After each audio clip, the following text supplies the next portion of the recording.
ನನ್ನ ಹೆಸರು ನಾಗರಾಜು. ಹಿಂದೂಗಳಿಂದ ಬಂದಿದ್ದೀವಿ. ಸುಮಾರು ವರ್ಷದಿಂದ ಮೊಣಕಾಲು ನೋವಿತ್ತು. ಅದು ನಾವು ಹಿಂದೂಗಳದಾಗ ಎಲ್ಲೆಲ್ಲೋ ತೋರಿಸಿದ್ವಿ, ಆಗಲಿ ವಾಸಿ ಆಗಲಿಲ್ಲ. ಅವಾಗ ಟ್ಯಾಬ್ಲೆಟ್ಸ್ ಕೊಡ್ತಾರೆ, ಅವಾಗ ಕಡಿಮೆ ಆಗ್ತೈತೆ. ತಿರ್ಗಿ ಅದು ಮತ್ತು ಮಾಮೂಲಿ ಆಗುತ್ತೆ. ರಾತ್ರಿ ಹೊತ್ತು ನಿದ್ದೆ ಬರೋಲ್ಲ, ನಡೆಯೋಕ್ಕೆ ಆಗ್ತಾ ಇರಲಿಲ್ಲ, ಅಸಲು ಎದ್ದೇಳಕ್ಕೆ ಆಗ್ತಾ ಇರಲಿಲ್ಲ. ಮೊಣಕಾಲು ಪೂರ್ತಿ ನಾವು ಸ್ಟಿಕ್ ಇಟ್ಕೊಂಡು ಓಡಾಡೋಕೆ ಕೂಡ ಅಷ್ಟು ಇದಿತ್ತು. ಬ್ಯಾಲೆನ್ಸ್ ಸಿಗ್ತಾ ಇರಲಿಲ್ಲ, ಏನೂ ಇಲ್ಲ. ಜುಲೈ ತಿಂಗಳಿಗೆ ಅಜಯ ಹಾಸ್ಪಿಟ್ಲಿಗೆ ಬಂದು ನಾವು ಇಲ್ಲಿ ಕಲ್ಯಾಣ ನಗರನಲ್ಲಿ ಹಾಸ್ಪಿಟ್ಲ್ ಕಲ್ತಿದ್ದೀವಿ. ಬಂದು ಒಂದು 1 ಅವರ್ ಕೂತಿದ್ವಿ ಹಾಸ್ಪಿಟ್ಲಲ್ಲಿ, ನೋಡಿದ್ವಿ. ತಿರ್ಗಿ ಹಾಸ್ಪಿಟ್ಲಾಗೆ ಇಲ್ಲಿ ಸಿಸ್ಟರ್ಸು ಮೇಡಮ್ನ ಹತ್ರ ಕರ್ಕೊಂಡೋದ್ರು. ಅಲ್ಲಿ ಮೇಡಮ್ ಎಲ್ಲ ಸೌಮ್ಯ ಮೇಡಮ್ ಅಂತ ಹೇಳಿದ್ರು, ಚೆನ್ನಾಗಿ ನೋಡಿದ್ರು.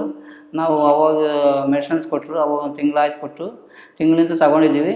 ಅಲ್ಲಿ ಸ್ನಾನ ಜಾಸ್ತಿ ಆರ್ಯಗಳು ಕಡಿಮೆ ಆಗಿದೆ, ನೋವು ಕೂಡ ಜಾಸ್ತಿ ಇಲ್ಲ, ಭಾಳ ಕಡಿಮೆ ಆಗಿದೆ. ಇವಾಗ ನನ್ನ ಕೆಲಸ ನಾನು ಮಾಡ್ಕೊತಾನೆ, ಊಟ ಆಗಲಿ ಏನಕ್ಕನಾಗಲಿ ಒದ್ದೋದು ಹೋಗೋದು ಬರೋದು ಎಲ್ಲ ಮಾಡ್ಕೊತಾ ಇದ್ದೀನಿ. ಆರ್ಯ ಫ್ಯಾಕ್ಟರ್ಸ್ ಜಾಸ್ತಿ ನಮ್ಗೆ ತುಂಬ ಜಾಸ್ತಿ ಇತ್ತು. ಅಲ್ಲಿ ಇವಾಗ ರಿಪೋರ್ಟ್ಸ್ ಕೂಡ ತಂದು ತೋರಿಸಿದ್ವಿ ಮೇಡಮ್ಗೆ. ತುಂಬ ಕಡಿಮೆ ಇದೆ ಅಂತ ಹೇಳಿದ್ರು.